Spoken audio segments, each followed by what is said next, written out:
Welcome back, horror fans. Pumpkin Claw here. Neill Blomkamp cannot seem to get a break with any of his anticipated film projects.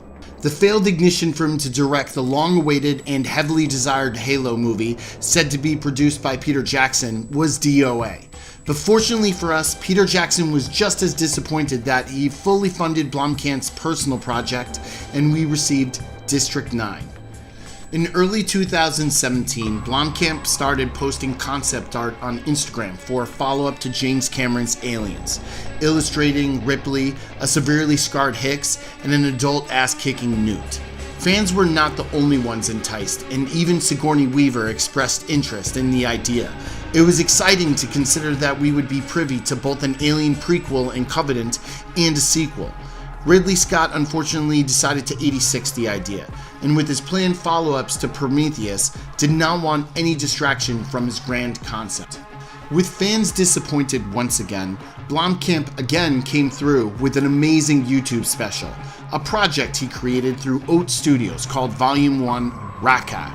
The first volume is broken down into 3 chapters, with the first describing a dystopian world only 3 years from now after Earth is invaded from telepathic lizards, and it completely creates a holocaust on our entire planet, bringing many elements of today's socio-political issues into the mix. For instance, as their system to terraform the world spews methane into the atmosphere through huge organically composed megastructures. As the story unfolds, it shows that we have small organized rebel factions attempting to thwart off the alien invaders with the help of brain barrier devices that could lock out the invaders' capabilities to control us.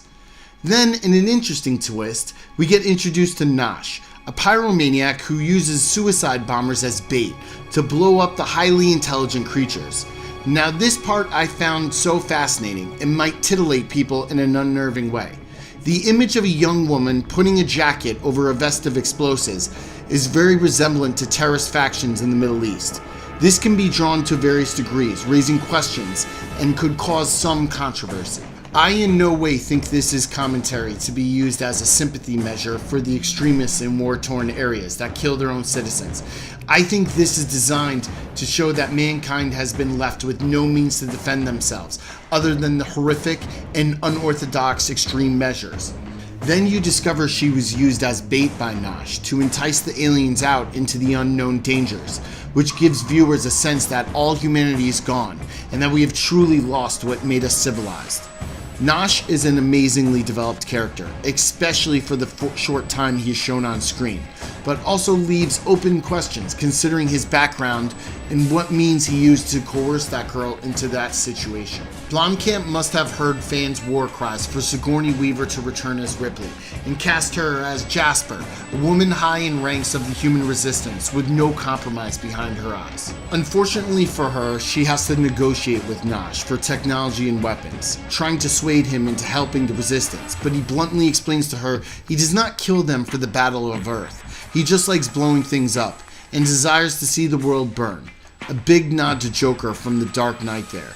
We are teased at a flashback that will hopefully be delved into later. The story continues with the concept of vivisection. Blomkamp had an interesting parallel to this in District 9.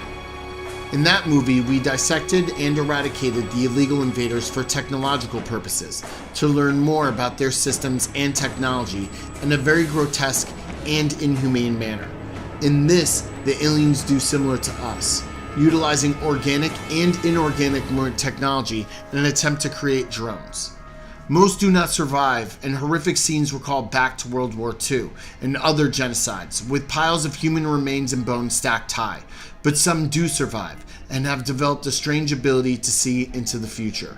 There are other videos available on Oats, but if you get a chance, watch Volume 1, Rakka. Maybe someone should just give Blomkamp a ton of money and say go create, because every time he does, the fans get a well-crafted sci-fi masterpiece with a lot of subtext and in-depth plots. I've seen 3-hour sci-fi movies that did not have the talent, storytelling, and straight-up action horror as the 20 minutes of this YouTube video. Rakka has beautifully crafted effects, creating realistic hell on Earth with demonic lizards from beyond the stars. Did you see Rakka? Tell me what you think could be expected from Volume 2.